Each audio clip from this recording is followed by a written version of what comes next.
welcome to the handheld edition of the show. And yeah, the handheld nature of this particular video may suggest a rapid, quick, sort of on-the-fly update to something. And if you look over there, you can see a Bakelite case, the case that belongs to the Ferranti alarm clock, which I supposedly failed to repair last time. Well, it was working before I got to it, but then it wasn't. However, have a look at this. It is running, and hopefully the alarm works as well. I haven't tested that out yet, but yeah.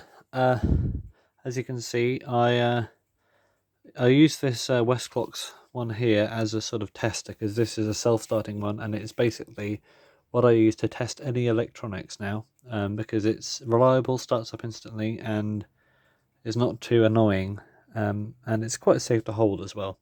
So it's a great thing because it's got these two nice long wires on it, and I can use that to test any electronics to see if power's getting to something. That's great.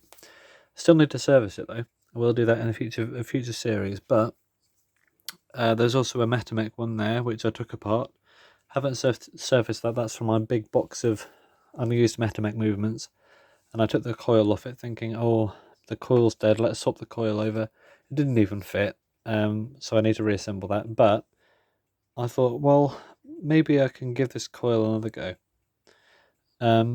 And I don't know what happened, but I think it was the connector block. I don't think I put the cords in all the way, because when I took the wires out to put the Westclox one in to see if the power was getting from the plug to the wire, in case the fuse was gone.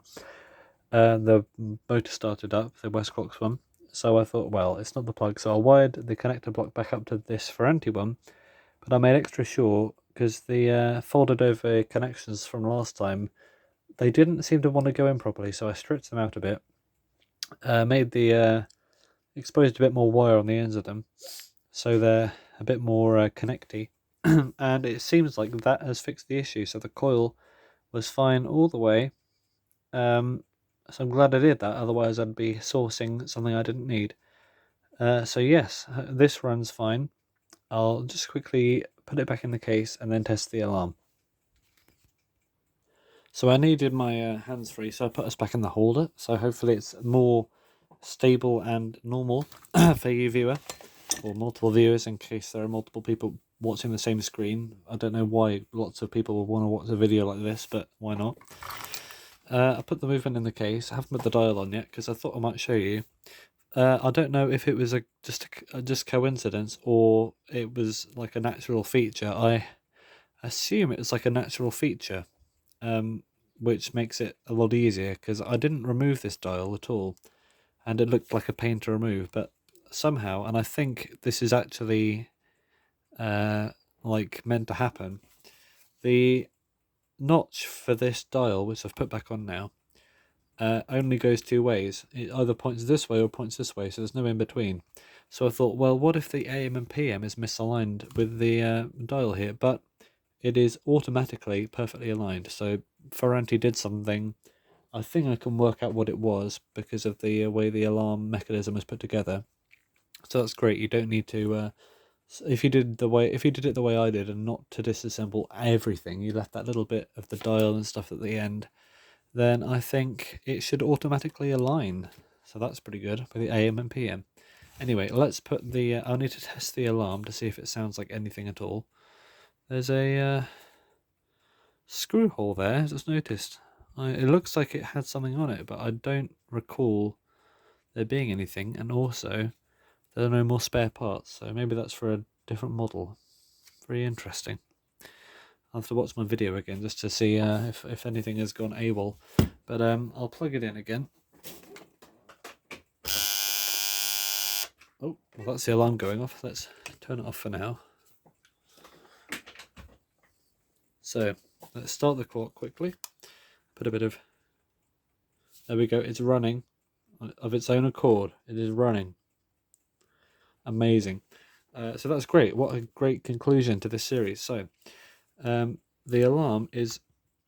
Oh, I turned it off, didn't I?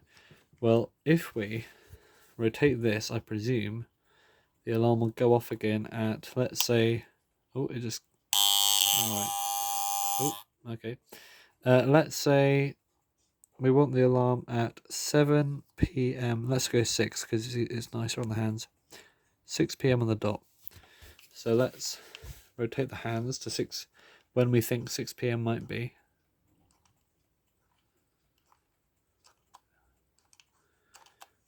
Oh, it looks like I actually got the AM and PM upside down.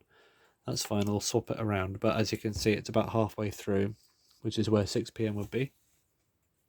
So what I'll do is I will put the dial on. Hopefully this won't create any electricity. 6 p.m. So even though the dial up there says A, I will swap that around on the back, which will be a good way to illustrate the way the notch is. 6 Buenos noches, whatever that means. I think it's Mexican, well not Mexican, it's Spanish, I don't know. Anyway, 6 p.m. and quick blow and or breathe and knee on the glass, which is breathing on it with a hot breath and then wiping it on my knee, which has trousers on it, soft trousers, which I like to wear, and our plastic bezel like that, and we should be donkey hoary. As you can see, this is still rotating, which is a good telltale for the running of the machine. So let's put the screws in the back.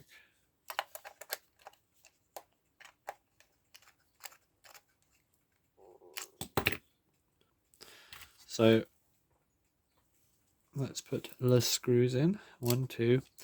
I've still got 2 missing. I haven't actually looked properly for them because I'm in the middle of tidying up, but if I find them I will put them on there. And I will, well, I don't think it's really worth putting an update on the channel, is it? Just for finding a couple of screws. I'm sure you'll trust that I will find them. Hopefully. I don't know if I trust myself, to be honest, but I'm sure I will find them at some point. Because these things have a habit of turning up when I least expect them to. So that's the screws in the back. Let's swap this dial over. So let's unscrew this with this very, very bad method of undoing a slotted screw.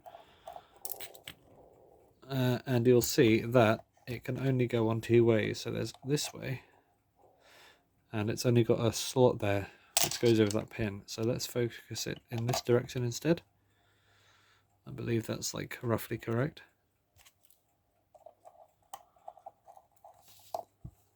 I think it's on there. What's the time? 6 p.m. Let's see if it goes off at 6 p.m. So unpop the button and oh, 6 a.m. Yeah, it's a.m., isn't it? So that is correct. So this button seems to work as well.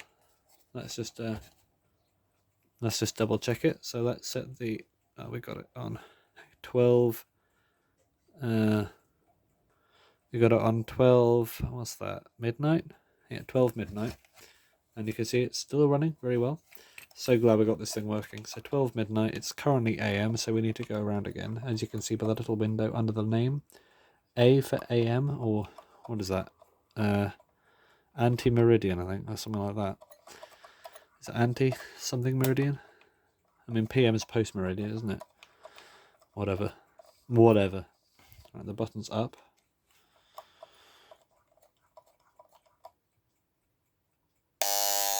Bang on the dot, and we twist it around to keep it down there.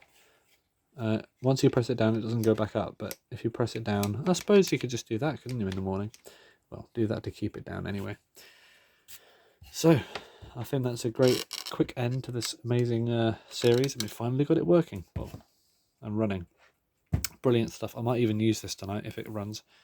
So, yeah, thanks for watching. Banging.